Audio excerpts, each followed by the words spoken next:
परमात्मा पाप कर्म दंड को भी काट सकता है। अभी तक जिस भी संत व महापुरुष से मिले उन्होंने यही बताया कि पाप कर्म फल भोगने से ही समाप्त होगा। वो प्रभु कौन है जो पाप कर्म को काट देता है, वो काल के बंधन से छुड़वा देता है। उसका क्या नाम है, पूजा की विधि क्या है? कृपया अवश्य सुनिए जगत गुरु तत्वदर्शी संत रामपाल जी महाराज के अमृत वचन। परम पिता परमात्मा पूर्ण ब्रह्म सारी सृष्टि के रचनहार कुल मालिक बंदी छोड़ कबीर परमेश्वर जी हैं, जो सन 1398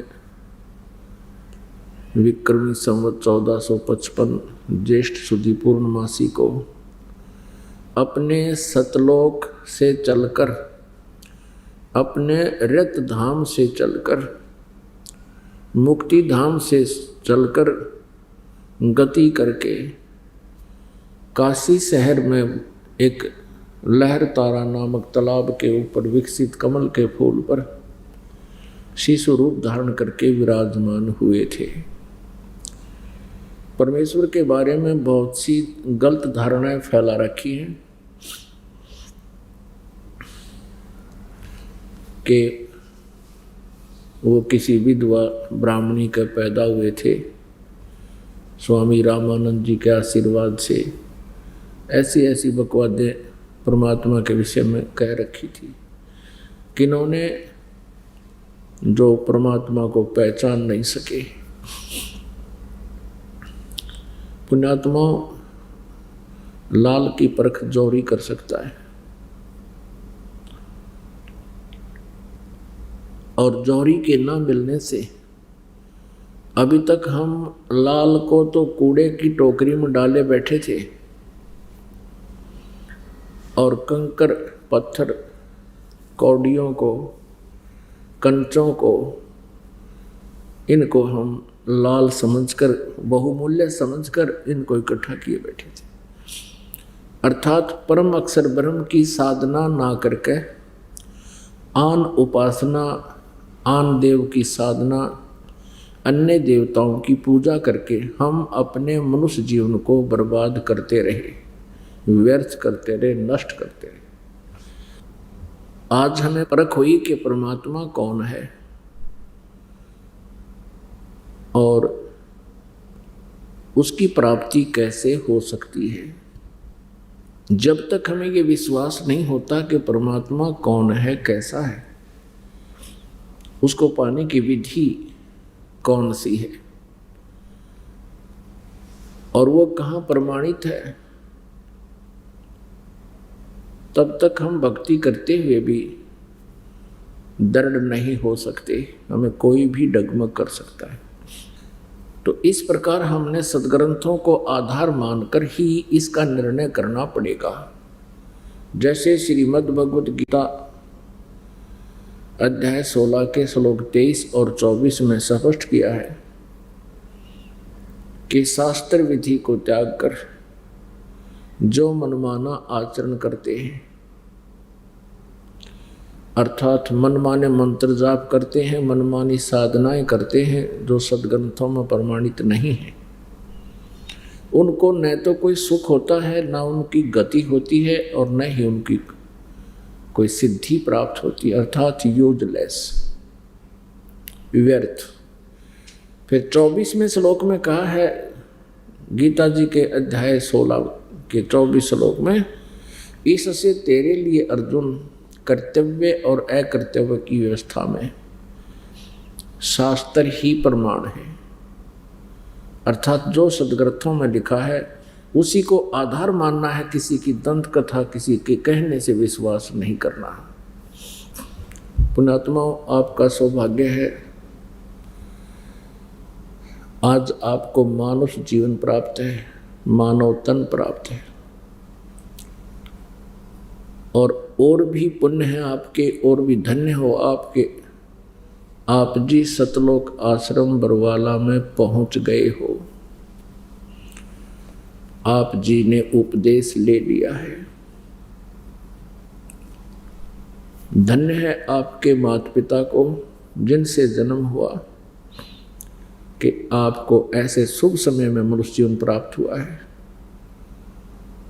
पुण्यात्माओं, आपके पुण्यों का वर्णन नहीं कर सकता ये दास।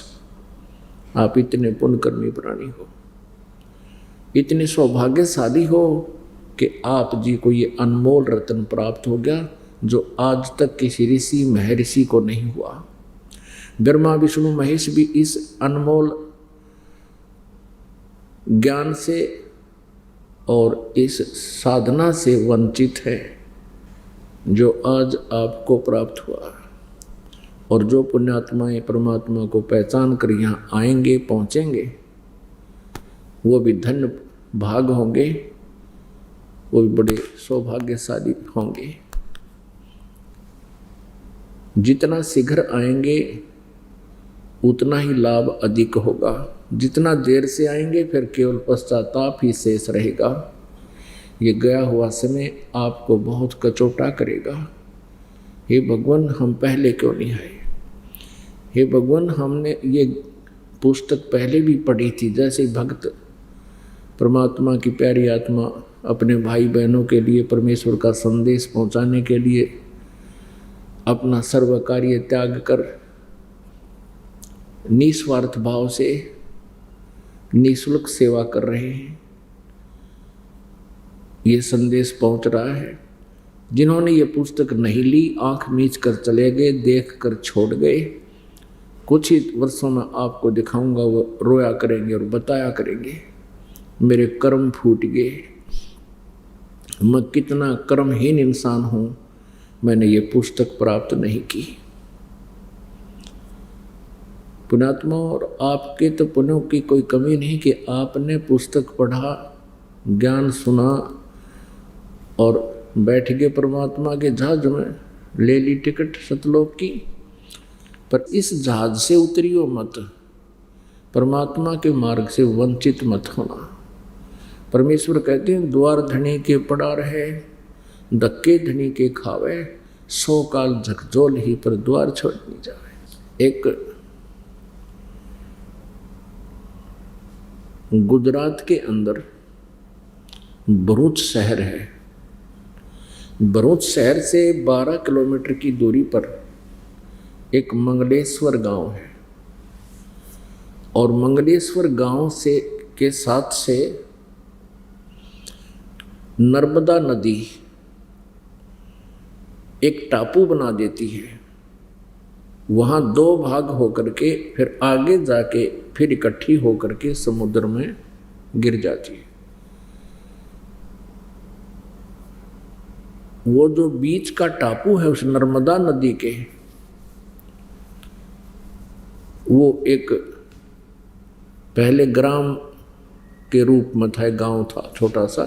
पहले छोटे छोटे गांव होते थे 600 वर्ष पहले, 20-30 ज़्यादा से ज़्यादा 40-50 ही झोंपड़ियाँ हुआ करती थी ग्रामों में। वहाँ ब्राह्मण वर्ग के ज़्यादा लोग रहते थे, ब्राह्मण वर्ण के। और एक जीवा तथा तत्वा, जिनको संत लैंग्वेज में जीवा तथा दत्ता बोलते हैं, वो 2 भाई रहते थे। परमात्मा के बहुत प्रेमी थे, श्रद्धालु थे, अच्छी आत्मा थी। वे जहाँ भी सत्संग सुनते थे तो सभी ये कहा करते थे, ऋषि महर्षि मंडलेश्वर गुरु के भी पूरे संत से नाम लेवे तो लाभ हो। अब उन्होंने, और फिर ये भी ज्ञान हुआ कि यदि पूर्ण संत प्राप्त नहीं हुआ, अधिकारी संत मिला नहीं, तो फिर इस जीवन का कोई फायदा नहीं, इस मनुष्य जीवन का कोई यूज नहीं जीने का। अब उन्होंने सोचा कि भी पूरे गुरु की पहचान हम कैसे कर सकते हैं।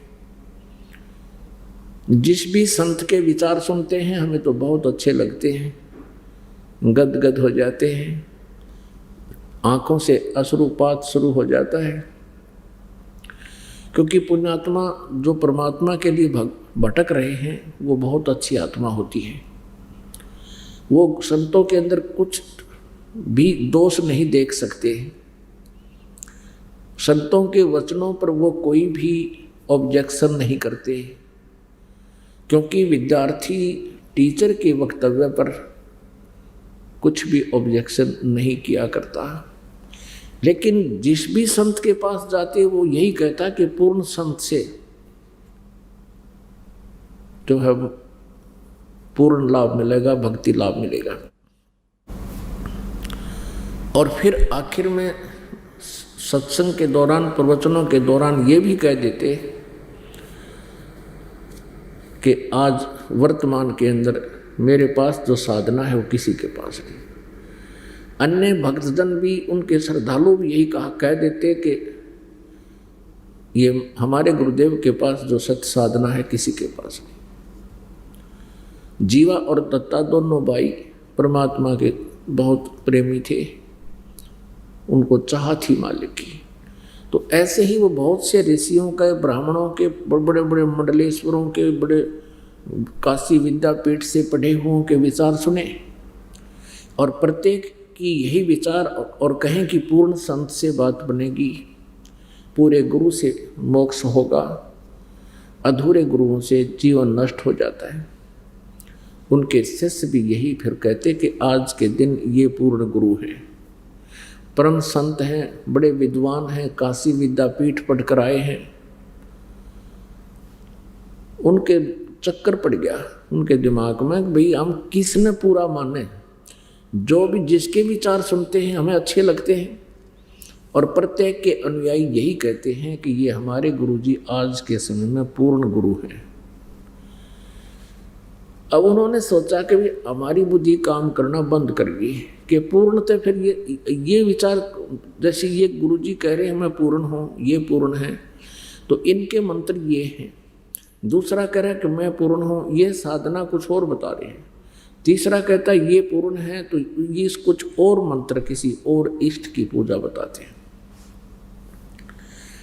उन्होंने क्या डिसीजन लिया, दोनों भाइयों ने फैसला कर लिया कि भी मनुष्य जीवन प्राप्त बड़ी मुश्किल से होता है, क्योंकि सत्संग विचार सुनने से इतनी प्रेरणा पुण्यात्माओं में स्वतः हो जाती है। उन्होंने क्या फैसला किया कि भाई एक वट वृक्ष की, बड़ के पेड़ की एक टहनी, सूखी टहनी, और जैसे पौधा लगाते हैं ऐसा गड्ढा खोद कर उसमें गाड़ दी और सोचा कि महापुरुषों के जो भी ये कहते हैं ये पूर्ण गुरु है, उनके चरण धोकर लाएंगे, उनके चरणामृत को इस वट वृक्ष की टहनी में डालेंगे। यदि ये हरी होगी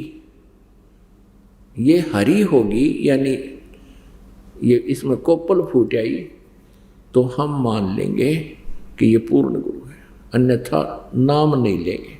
ये उन्होंने अपना एक पैमाना बना लिया पूरे गुरु के नापण का।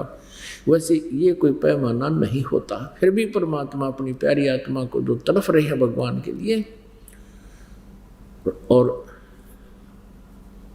तो वो उनको ढूंढते ही फिरते हैं।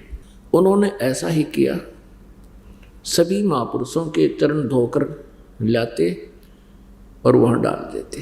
किसी को वैसे बुला लाते, घर पे भोजन कराते, चरण धोते, उसमें डाल देते गड्ढे में, गमले में। कुछ नहीं हुआ। अंत में उन्होंने सोचा, हे भगवान, हे समर्थ, आप ही दया करो मालिक हम पर, हमारी बुद्धि काम नहीं करती।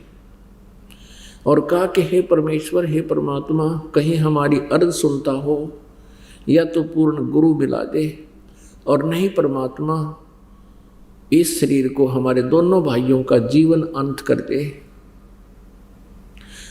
और ये बचा हुआ हमारा जीवन मनुष्य का जितना भी शेष है उस समय प्रदान कर देना परमेश्वर, जिस समय पृथ्वी पर कोई पूर्ण संत आया हुआ हो।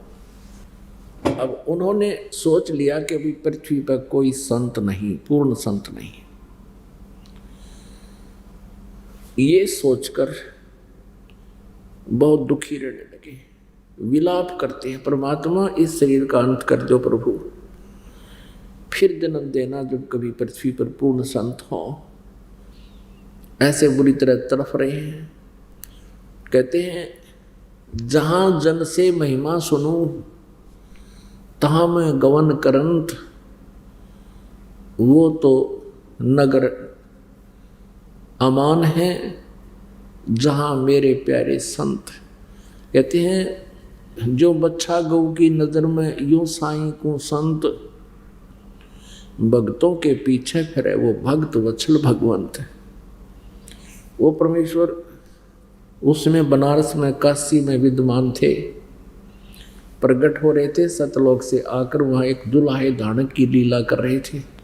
उसी गांव में जीवा दत्ता के गांव में प्रकट हो गए, वहाँ चले गए एक साधु रूप में, और जीवा दत्ता वाली गली से आगे निकलने लगे तो दत्ता बाहर खड़ा था। उसने महात्मा को देखा, चरण छुए, प्रणाम किया। महात्मा जी आगे को चले गए। अब दत्ता ने कहा जीवा, एक बहुत ही अच्छी आत्मा, एक संत देखा मैंने, आगे को चला गया, आपकी आज्ञा हो तो उनको बुला लाऊं मैं, उनके भी चरण धोकर देख लेंगे। अब जीवा ने कहा कि दत्ता मत, फिर दुख नया ना करे, रहने दे, कुछ भूल पड़ गई है, पृथ्वी पर संत नहीं है। अब परमात्मा प्रेरणा करते हैं, कहते दोनों तरफ आप ही खेलते हैं दाता। दत्ता ने कहा कि वैसे तो जैसे आप कहोगे वैसे कर लेंगे, लेकिन मेरी आत्मा ऐसे मानती है कि ऐसा संत मैंने कभी देखा नहीं। उनको देखने मात्र से आत्मा गदगद हो रही थी, मेरे अंदर कुछ ऐसी उमंग सी उठ रही थी। अभी इधर गए हैं। अब जीवा ने सोचा मैं क्यों पाप का भागी बनूं, भैया चाहते हैं, कहा कि देख लो, आप बुला लो, कोई दिक्कत नहीं। इतने में परमात्मा वापस आ गए, जैसे किसी का घर ढूंढ रहे हो। दत्ता ने प्रणाम किया कि हे भगवान, ये दास की झोपड़ी है, दर्शन दिए भगवान, कुछ विचार सुनाना हमको। परमात्मा तो आए इसी उद्देश्य से थे। अच्छा भाई चलो, जैसा भी घर पे व्यवस्था थी उनको बैठने का स्थान दिया, कुछ मुड्डा वगैरह दे दिया, कोई स्टूल बना दिया। जीवा ने कहा कि दत्ता जा, कोई पात्र ला, थाली ला, संत जी के चरण धोएंगे। अब उसने दत्ता भाग के लाया, वो कोई थाली प्रांत जैसे भी थी, पात्र, और परमेश्वर कबीर जी के चरण धोए। जीवा ने कहा कि दत्ता, संत के चरणामृत को कहीं ऐसी वैसी जगह नहीं डालना होता, इसको पौधे में डाल दे। वो पौधा है ना, उनकी तो पहले स्कीम थी, वो पौधे में डाल देना। अच्छा भैया। अब जो ही दत्ता लेकर गया और पानी डालने लगा उस थाली या प्रांत तसले में जो भी चरण धोए थे, गड्ढे में जहाँ पर वो सूखे वट वृक्ष की टहनी लगी हुई थी, वो चरणामृत डालते डालते ही उसमें कोपल फूट आई, अरे अरे पत्ते हो गए छोटे छोटे से। अब दत्ता ने कहा कि जीवा भाग के आ जा, भाग के आ जा। अब जीवा ने कहा क्या हो गया? अरे आजा, देख क्या दिखाऊं तुझे। जाकर देखा, दोनों भाइयों ने सचमुच ये तो हरी भरी होगी। दोनों ने एक एक पैर पकड़ लिया और बुरी तरह रोने लगे, हे भगवान, हमने आपकी खोज थी। हे परमात्मा, हमने तो ये सोच लिया था पृथ्वी पर कोई संत नहीं रहे। हे भगवान, आप पहले क्यों नहीं आए? हे परमात्मा, हमारा तो एक एक श्वास मनुष्य जीवन व्यर्थ हो रहा था। आप परम संत हैं, आप परम संत हैं, हमने पहचान लिया। परमेश्वर कबीर देव जी ने कहा कि क्या पहचान करी भाई तूने मेरी? मैं परम संत हूँ कि भगवान, हमने ऐसे ऐसे सभी महापुरुषों के पास गए थे और हमारी समझ में आया नहीं कि कौन पूर्ण संत है। हमने एक अपना आप फैसला कर लिया कि जिस संत के चरण धोकर चरणामृत इसमें डालेंगे वट वृक्ष की सूखी टहनी में, और उसके चरणामृत से ये हरि होगी, हम मान लेंगे वो परम संत है। परमात्मा कबीर जी ने कहा, बेटा ये परम संत की यानी तत्वदर्शी संत की पहचान नहीं है, ये कोई पहचान नहीं है जैसा आपने की है। लेकिन और बात रही कि मैं पहले क्यों नहीं आया, मैं आप पहले भी जाता, क्योंकि आप मेरी प्यारी आत्मा हो और तुम्हारे लिए मैं भटक रहा हूं। गोता मारूं स्वर्ग में जा बैठूं पाताले, कह कबीर ढूंढता फिरूं मैं अपने हीरे मोती लाल। मैं पहले भी आ जाता लेकिन काल तुम्हें फंसा लेता बेटा। मैं पहले आ जाता और मेरे चरणामृत से ये तो होना ही होना था जो तुम सोच रहे थे, लेकिन बेटा तुम्हारे मन में दोष रह जाता, क्योंकि मैं एक सिंपल सा आदमी दिखूँ, आपने व्यक्ति सिंपल सा, और आपने सुन रखे थे मैं मंडलेश्वर बड़े गीता के मर्मजर मनीष शीर पता नहीं के उनके आगे उपमा और उपाधि लगा रखी है। आप फिर मुझे छोड़कर फिर ढूंढते फिरते शायद कोई और परम संत इससे भी अच्छा ना हो। और प्यारी आत्माओं, एक बार गुरु बनाने के उपरांत यदि आपकी आस्था किसी अन्य में शेष रह गई, आप अव्यभिचारी भक्ति नहीं कर रहे, आप व्यभिचारिणी भक्ति कर रहे होगे, आपका नाम नष्ट हो जाएगा, गुरु से नाता खत्म हो जाएगा, आपका भक्ति बीज चलेगा नहीं बेटा।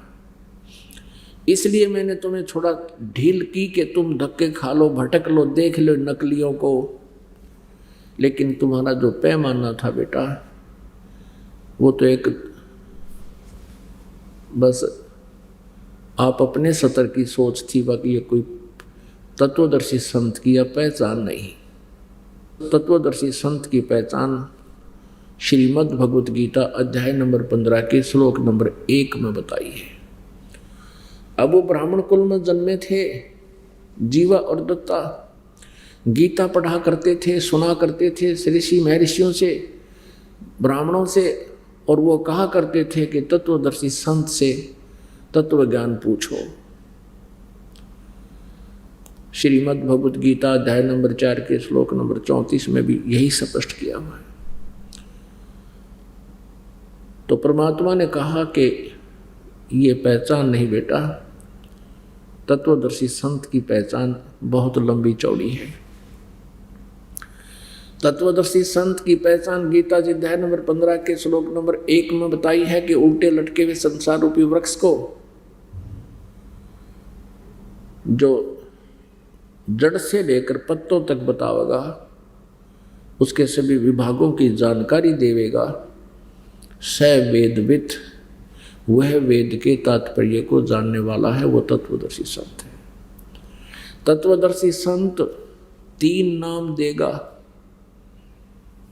3 मंत्र का नाम देगा। गीता जी अध्याय नंबर 17 के श्लोक नंबर 23 में कहा है, ओम तत्सत इति निर्देश है ब्रह्मण त्रिविध समर्थ है।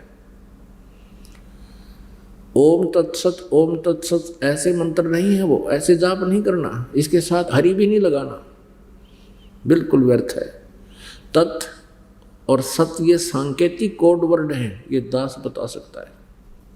परमेश्वर ने स्वयं बताया था कबीर जी ने, अक्षर पुरुष एक पेड़ है, निरंजन वा की डार, और तीनों देवा शाखा है, ये पात रूप संसार।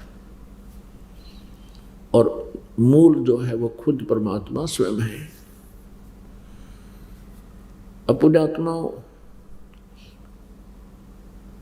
परमेश्वर ने बताया कि मैं भाई बनारस में जुलाहे का काम करता हूँ, मैं तो साधारण सा व्यक्ति हूँ, और ये आप ये देख लो बेटा,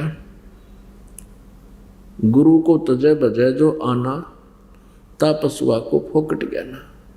एक बार या तो उपदेश लो, नहीं अपने पूर्ण संत से उपदेश लेकर के फिर किसी अन्य गुरु या देव इष्ट में आस्था नहीं हो, इष्ट एक हो कबीर देव, और गुरु भी वही हो, उस अन्य गुरु से आस ना रखें, तो इसको आप अनन्य मन से भक्ति कहलाती है। अनन्य मन से भक्ति करनी चाहिए।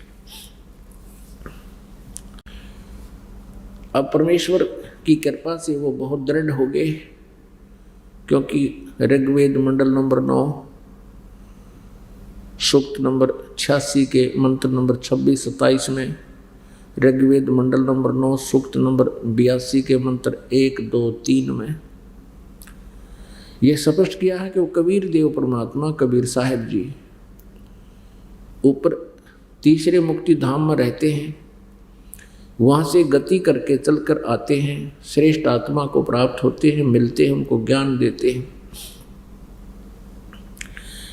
उस अच्छी आत्मा को जो दृढ़ भक्त होता है उसको मिलते हैं। तो जीवा दत्ता पूरे दृढ़ भक्त थे। अब क्या हुआ, उस गांव के लोगों को पता लग गया, ब्राह्मणों को, कि जीवा और दत्ता ने तो जुल्म कर दिया। इन्होंने तो एक धानक से दुल्हे से नाम ले लिया, गुरु बना लिया दुल्हा। और आज से 600 वर्ष पहले छुआछात इतनी चरम सीमा पर थी, क्या करे छड़ दे गले, इतनी चरम सीमा पर थी कि ब्राह्मण लोग अपने को सुपीरियर मानते थे और जुलाहा जाति वालों से तो दूर से निकलते थे, कहीं कपड़ा भी ना लग जाए। और वो ब्राह्मण दोनों जीवा और दत्ता कति दृढ़ हो गए। परमात्मा ने उपदेश देने से पहले अपनी सारी हिस्ट्री बता दी। मैं दानक हूँ भाई, जुलाहा हूँ, शूद्र जाति से हूँ। कहीं कल फिर लोक लाज में आकर तुम्हारे मन में दोष आ जावे, लोगों के कहने से तुम गलानी करोगे तो तुम्हारा नाम नष्ट हो जाएगा, भक्ति नहीं रहेगी।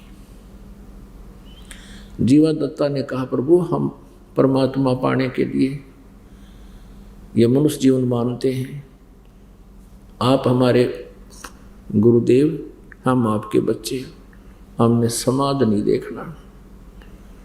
दोनों को नाम दे दिया। जब नगर के उस गांव के ब्राह्मणों को पता चला, क्योंकि रोज चर्चा चलावें एक दूसरे ब्राह्मण के, अपने मित्र भाई चाचे ताऊओं से बतावें कि हमने पूरम संत मिल गए, देखो हमारी सुख की टहनी हरी होगी, सब न दिखाओ बुला बुला के। वो तो ये इसलिए बुलाओ कि ये भी कल्याण करवा ले, लेकिन विरोध शुरू हो गया। सबने पंचायत करी, जीवा दत्ता को भाईचारे से, जाति से निकाल दिया और कहा कि इससे बात भी नहीं करना, इनसे इनकी सब लेन देन भी बंद, और इनके बच्चों से भी रिश्ता नहीं होने देना। अब जीवा दत्ता की, जीवा का लड़का था, दत्ता की लड़की थी, युवा होगी, विवाह के योग्य होगी, कोई ब्राह्मण हाथ नहीं रखने दे। सब ने मना कर दिया कि इनके बच्चों का कोई विवाह भी ना करे, कोई सगाई ना ले। तब उन दोनों ने परमेश्वर से प्रार्थना की कि हे प्रभु, एक समस्या पैदा कर दी इन समाज वालों ने, हमारे बच्चों का कहीं नाता भी नहीं जुड़ता। परमेश्वर ने कहा, बेटा तुम मेरी आज्ञा का पालन करोगे? हाँ कहाँ जी। आप ये कहलवा दो कि भी हमारे कहीं भी कोई रिश्ता नहीं हो रहा है, इसलिए हम जीवा का लड़का और दत्ता की लड़की का आपस में संयोग जोड़ेंगे, हमने मन बना लिया है। ये प्रचार करना शुरू कर दो, अभी करना कुछ नहीं तुमने। तो उन्होंने ऐसे ही किसी किसी के पास जाकर कह दिया कि भाई हमने तो अपना इन दोनों का विवाह करेंगे। अब ये सारे बात फैल गई पूरी उसमें गांव में। ब्राह्मणों ने सोचा भैया तो नाक कटेगी, जुल्म हो जाएगा, दुनिया थूकेगी, बाण बाई का ब्याह हो गया। फिर पंचायत हुई निर्णय हुआ भाई गलती जीवा दत्ता की है, इन बच्चों की क्या है।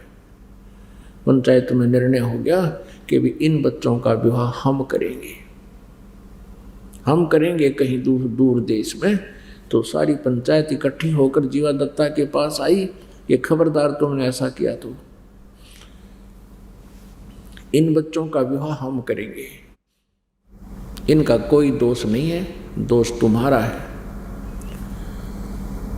अब नाम उन बच्चा ने भी ले रखा था, तो क्या किया, उस गांव ने ही कहीं लड़की के लिए लड़का ढूंढा, उसका ब्याह कर दिया। ऐसे ही कोई लड़की लाकर उस लड़के का विवाह कर दिया। अब परमात्मा ने कहा देख बेटा, आपकी सारी समस्या हल होगी, आप पांडे धक्के खांदे, ये ब्याह भी कर दिया, सारे काम हो गए। और फिर वो परमात्मा की कृपा हुई, धीरे धीरे सभी ने उनको अपने साथ मिला लिया। तो पुण्यात्मा परमात्मा की चरणों में आने के बाद, पूर्ण परमेश्वर की शरण में आने से हमारी सारी समस्याएं हल होती हैं। ये जो कथा दास ने सुनाई है, इसका निष्कर्ष आप देखिएगा, इससे बहुत अच्छी शिक्षा आपको प्राप्त होगी। ये सत्य कथा है। साथ में ये भी बताना चाहता हूँ कि जहाँ पर परमात्मा ने उस सूखे वट की टहनी को हरा भरा किया था चरणामृत से, परमेश्वर कबीर देव जी के चरणामृत से वो वट वृक्ष की टहनी फिर पूरा एक वट वृक्ष बन गया। और आज भी विद्यमान है। उस मंगलेश्वर गांव के पास में एक नौका में बैठकर जाना पड़ता है, आधा 1 किलोमीटर दरिया है बीच में, और वहाँ एक टापू बना हुआ। वो टापू में आज भी वो वट वृक्ष लगभग 4 एकड़ के अंदर, 4 एकड़ में, 4 किल्लियाँ में फैला हुआ है। पहले तो कहते थे कि बहुत लंबा चौड़ा दूर तक फैला हुआ था, अब उसको काट कूट कर थोड़ा सा एक प्रमाण के रूप में रखा हुआ है। और वहाँ कबीर पंथ के एक मठ बना हुआ है, वहाँ पर महंत रूपी उसके यादगार, वो एक यादगार समझ लो आज के दिन में कि ऐसी घटना परमात्मा ने लीला की थी, वो आज सत्य है। इसलिए वहाँ पर आज भी वो वट वृक्ष विद्यमान है। तो इससे क्या शिक्षा मिली? एक तो ये शिक्षा मिली कि पूर्ण संत से उपदेश लेने के बाद फिर अन्य संत की तरफ आपकी आसक्तता नहीं होनी चाहिए। उपदेश लेने से पहले आप बेशक छानबीन करो, पूरा ज्ञान समझो, अन्य संतों को भी देख लो जिनका बोलबाला है, और फिर जहाँ ज्ञान ठीक लगे वहाँ उपदेश लीजिए। और उपदेश लेने के बाद फिर गुरु जी में किसी प्रकार का भी दोष नहीं देखना होता, तब आपकी भक्ति सफल होती है। और दूसरा ये मिला कि ये मनुष्य जीवन दुर्लभ है, मिले न बारंबार, तरवर से पत्ता टूट जाए फिर नहीं लगता डार। ये शिक्षा मिलती है कि इस मनुष्य जीवन में यदि पूर्ण संत नहीं मिले, तत्वदर्शी संत नहीं मिले, इस जीवन का कोई यूज नहीं, कोई लाभ नहीं। आज परमात्मा ने आपके ऊपर वो दोनों मेहर बख्श दी। आपका मानुष जीवन और पूर्ण परमात्मा की जानकारी और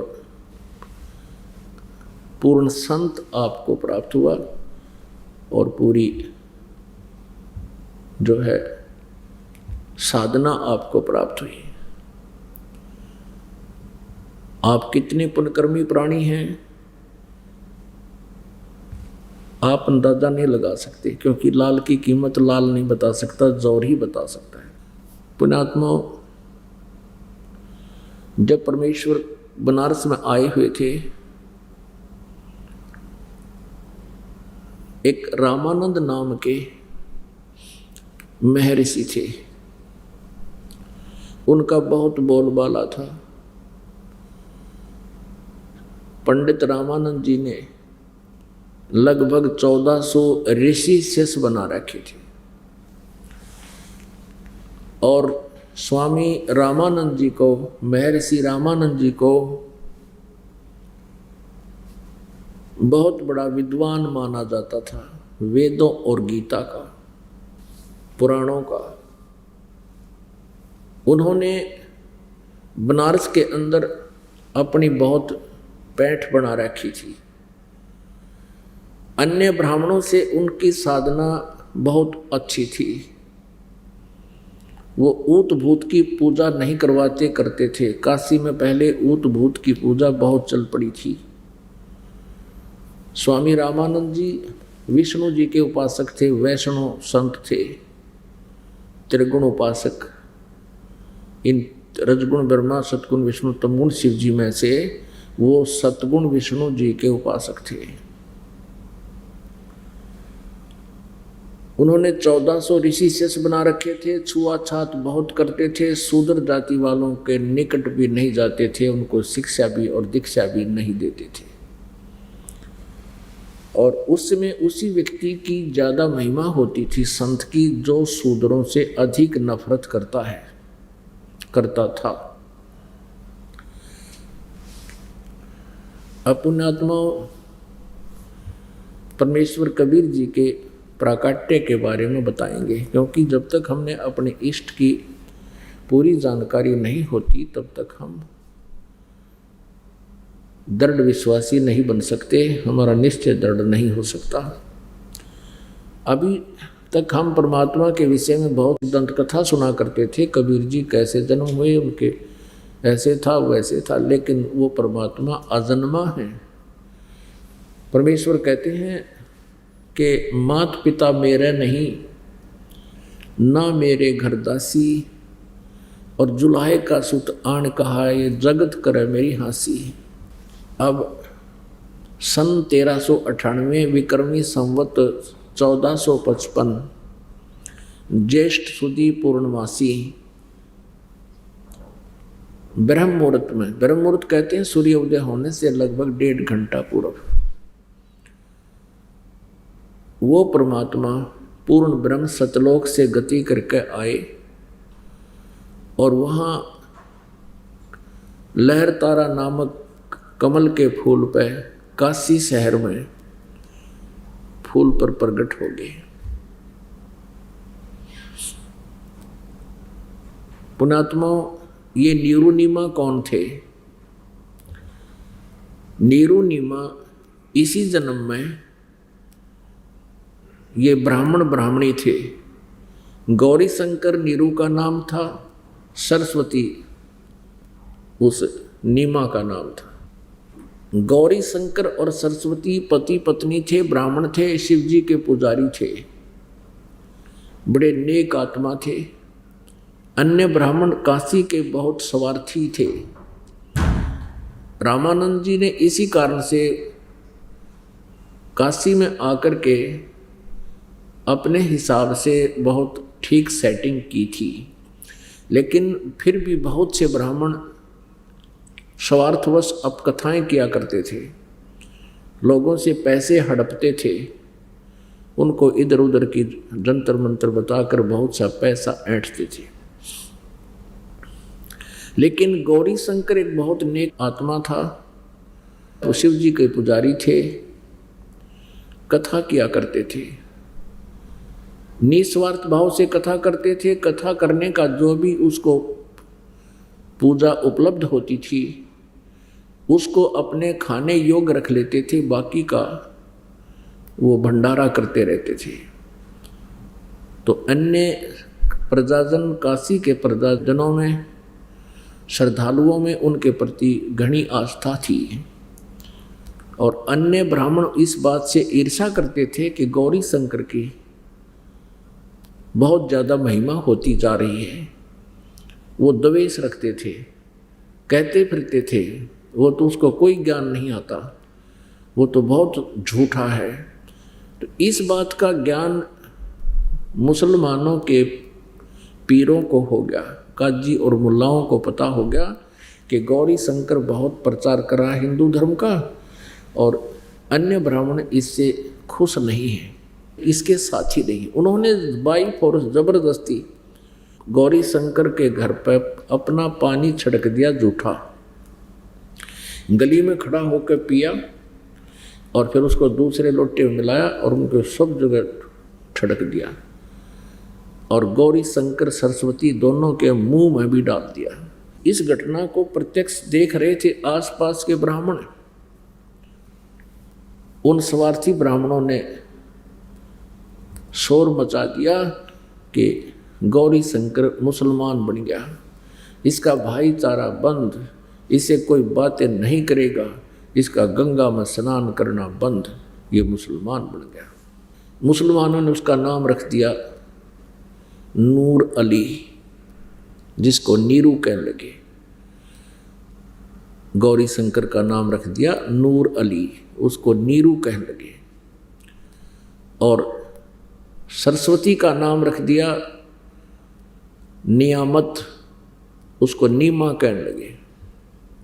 इस प्रकार ये हिंदू से मुसलमान बन गए। अब इनके सामने समस्या आ गई रोजी रोटी की। पहले तो जो पूजा का पैसा आता था उससे वो अपना निर्वाह करते थे, शेष पैसे को भंडारा कर देते थे, संग्रह संचन नहीं करते थे। अच्छी नेक आत्मा थी, बहुत भली आत्मा थी। अब उन्होंने सोचा कि अब क्या करें, क्योंकि पैसा पास नहीं, कोई व्यवसाय कर नहीं सकते। उन्होंने सोचा सिंपल सा काम है, जुल्हे का कार्य शुरू कर दिया। 4 खुट्टे गड्ढे और वो काम शुरू हो जाता था, कोई विशेष धन व्यय नहीं करना पड़ता था। इस तरह वो कपड़ा बुनने लग गया, जिस कारण से 10, 15, 20 वर्ष उसको ऐसा कार्य करते होंगे तो वो जुल्हा नाम पक गया उसका। अब नीरू भले ही मुसलमान हो गए थे, लेकिन उनके हृदय में भगवान शिव जी की इच्छा नहीं गई थी, उनकी कसक न्यारी थी, उनके प्रति श्रद्धा जो की तो बनी हुई थी, पर वो गुप्त रूप से मन मन में उनको बहुत याद करते थे। अब नीरू निमानी संतान थे। एक दिन जिस दिन परमात्मा उनको मिले, यानी विक्रमी संवत 1455 सन 1398 ज्येष्ठ सुदी पूर्णमासी, जेठ उतरते की पूर्णमासी, ब्रह्म मुहूर्त में, सूर्य उदय होने से लगभग 1.5 घंटा पहले ब्रह्म मुहूर्त कहलाता है। अभी आपने सुना कि वो परमात्मा सतलोक से चलकर आए अपने ऊपर धाम से, और नवजात शिशु का रूप धारण करके काशी शहर में लहर तारा नामक तालाब में विकसित कमल के फूल पर, खिले हुए कमल के फूल पर परमात्मा विराजमान हो गए। नीरू नीमा का गंगा में स्नान करना बंद करवा दिया था इन ब्राह्मणों ने। वो लहर तारा तालाब की कैसे रचना हुई, जैसे वर्षा के दिनों में गंगा दरिया बहुत ऊपर तक भर के चल पड़ती है और वहाँ एक घाट सा बना हुआ था। उस घाट के ऊपर से पानी, लहरों का पानी उछल उछल कर बहकर नीचे आता था बाहर पटरी से, और वहाँ एक बहुत बड़ा गड्ढा था, उसमें भर जाता था, उसमें फुल हो जाता था। उसको इसलिए लहर तारा तालाब कहा करते थे, जो लहरों के द्वारा भर गया। तारा उस अक्षेत्र का स्थान था, लहरों से भरा हुआ होने के कारण लहर तारा कहलाता था। तो नीरू नीमा गंगा में स्नान नहीं कर सकते थे क्योंकि उन पर प्रतिबंध लग गया था। अपने घर से, उनकी झोंपड़ी से लगभग 3-4 किलोमीटर की दूरी पर वो लहर तारा तालाब था।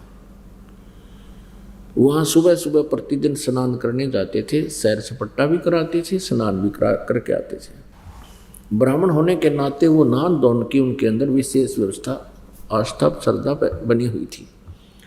उस दिन भी प्रतिदिन की तरह वो स्नान करने के लिए दोनों जा रहे थे, नीरू और नीमा। उनके संतान कोई नहीं थी, विवाह को भी लगभग 30-40 वर्ष हो गए थे, उनकी आयु 60 वर्ष के आसपास थी। अब हमारे समाज में इस काल ने एक विशेष एक प्रेरणा दे रखी होती है कि जिनके संतान ना हो उनको मनहूस माना करते थे। ये इन नकली गुरुओं की देन थी जो पीड़ित करना चाहते थे और यूँ काल करवावे कि हुक्म रुक ये बच्चे पैदा जरूर करें ताकि उसने खाने को मिले। तो इस काल प्रेरणा से कोई ना कोई रिश्तेदार या कोई पड़ोसी आकर कह देता हे नीमा, एक जातक तो चाहिए था भगवान ने देना, तेरा भी दुनिया में सिर हो जाता, बुढ़ापे में कौन तुम्हारी मदद करेगा। अब ये इंजेक्शन लगा जाते हैं कोई ना कोई आके, फिर रात भर नींद नहीं आती उस प्राणी को। नीमा की यही दशा थी उस दिन। पहले दिन किसी से ये कथा सुनी, इस तरह का कोई इंजेक्शन ला गया, उसके बच्चा तो होना चाहिए था, भगवान ने देना चाहिए था। अब भगवान ने क्या करना चाहिए था, परमात्मा की रजा में हमने राजी रहना चाहिए। परमात्मा को हम सलाह दें कि ऐसा होना चाहिए था, तो हम परमात्मा से इंटेलिजेंट हो गए, तो ये गलत है। फिर हम भक्त नहीं, हम तो भगवान बन गए, भगवान के भी मालिक बन गए, उसको सलाहकार बन गए। तो इसी प्रेरणा से दुखी सारी रात जागती रही, बरोड़े लेती, ऐसे करवट बदलती रही। सुबह घूमने जब वो चले स्नानार्थ, उस दिन बहुत बुरी तरह आंखों में आंसू भर के कहती है, ए भगवान शिव जी, क्या आपके दरबार में मुझ दासी के लिए एक खिलौना नहीं आपके पास? आप तो समर्थ हैं, सर्वेश्वर हो, आप तो महेश्वर हो, आप जो चाहो सो कर सकते हो, आप समर्थ हैं। आप मुझे भी एक खिलौना मिल जाता, मेरा भी दुनिया में साझा हो जाता।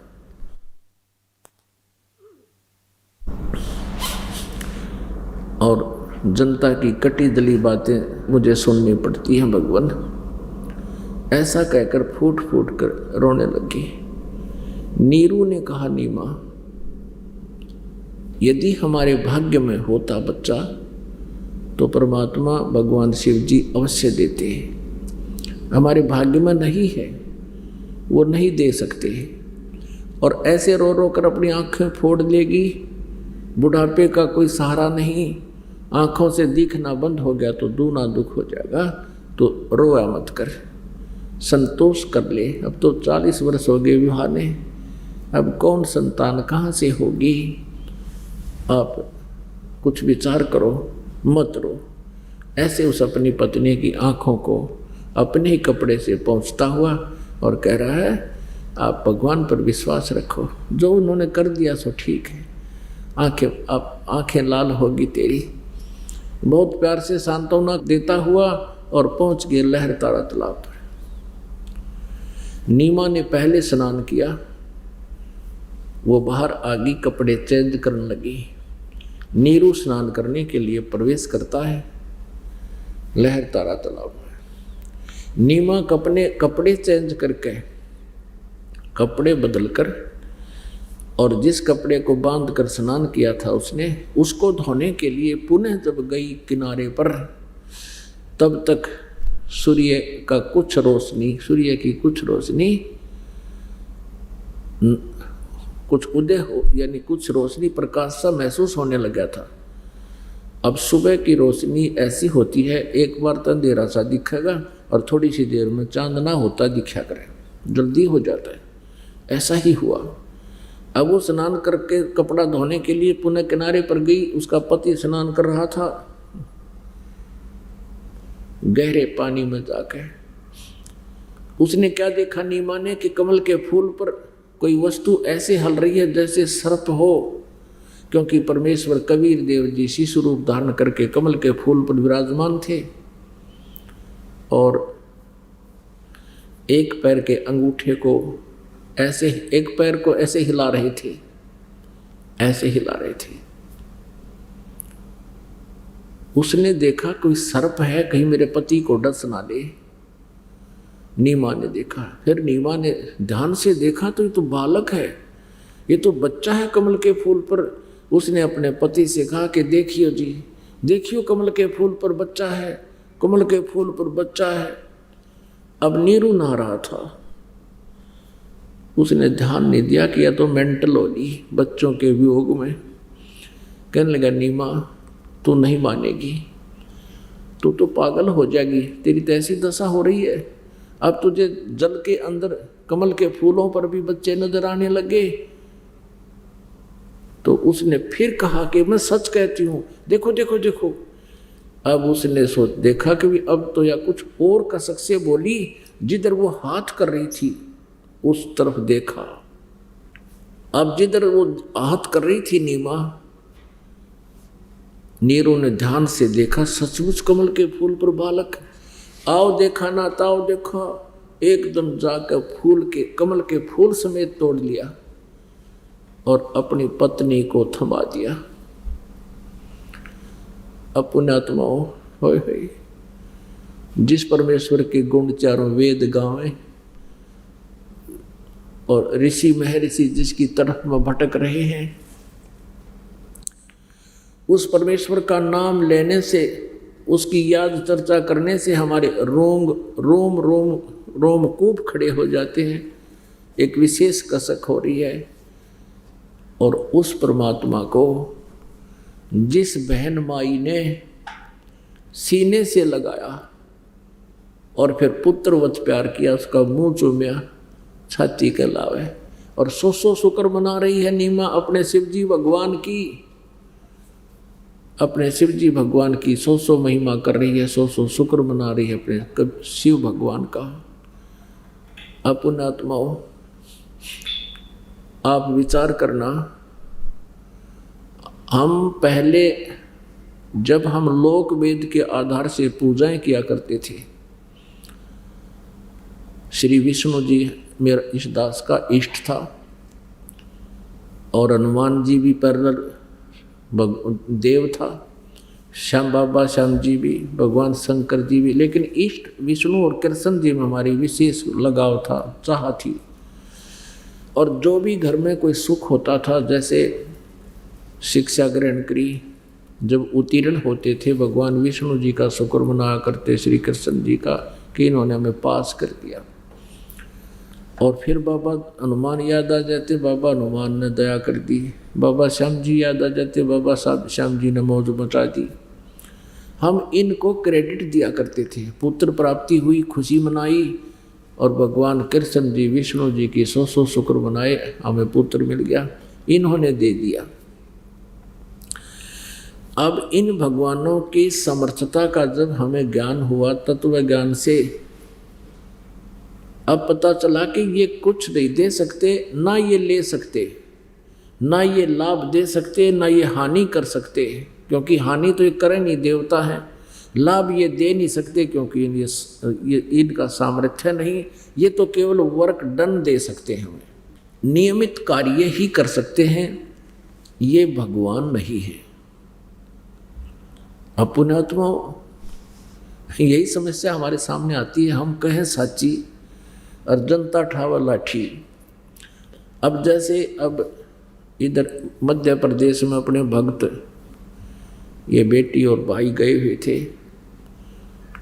वहाँ छिंदवाड़ा एक शहर है, डिस्ट्रिक्ट है। ये तो अब की घटना है, कतिता जी 24 तारीख की।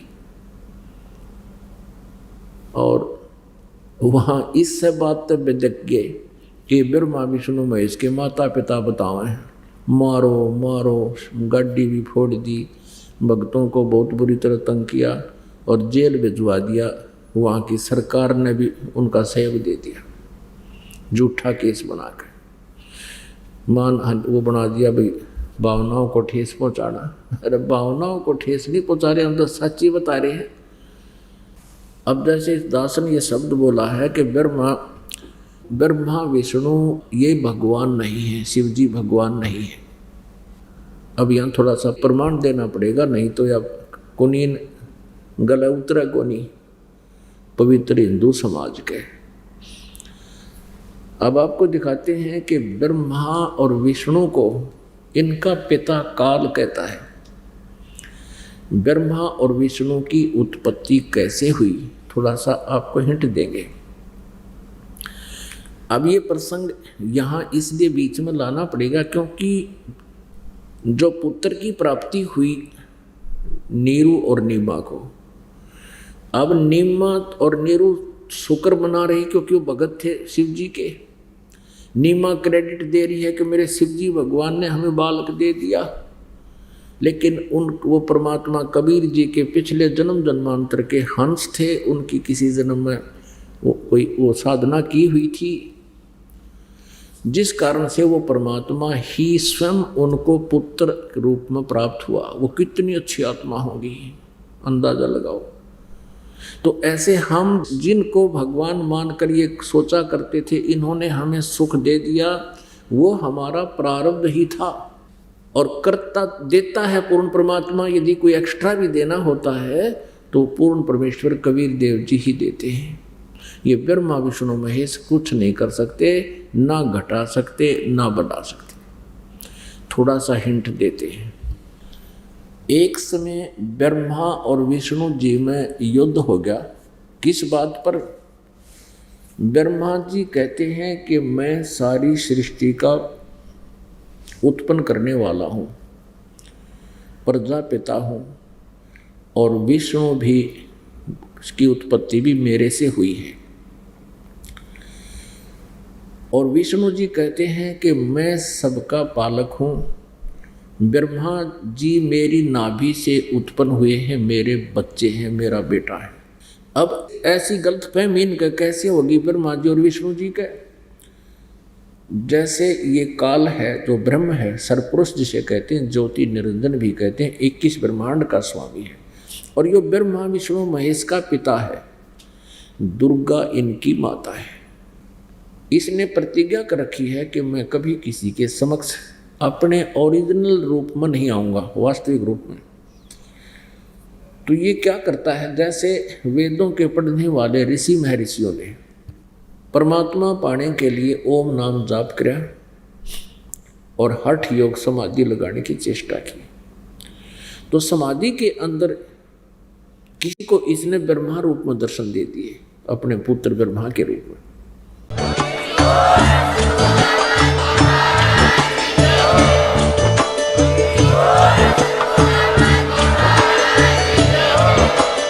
आप सुन रहे थे जगत गुरु तत्वदर्शी संत रामपाल जी महाराज जी के मंगल प्रवचन। अधिक जानकारी के लिए विजिट कीजिए हमारी वेबसाइट www.jagatgururampalji.org। संत रामपाल जी महाराज जी के शुभ आशीर्वाद से पूरे विश्व भर में 500 से भी ज्यादा नाम दीक्षा केंद्र हैं, जिन पर संत रामपाल जी महाराज जी द्वारा ऑनलाइन निशुल्क नाम दीक्षा दी जा रही है। अपने नजदीकी नाम दीक्षा केंद्र का पता करने के लिए संपर्क करें 8222880541।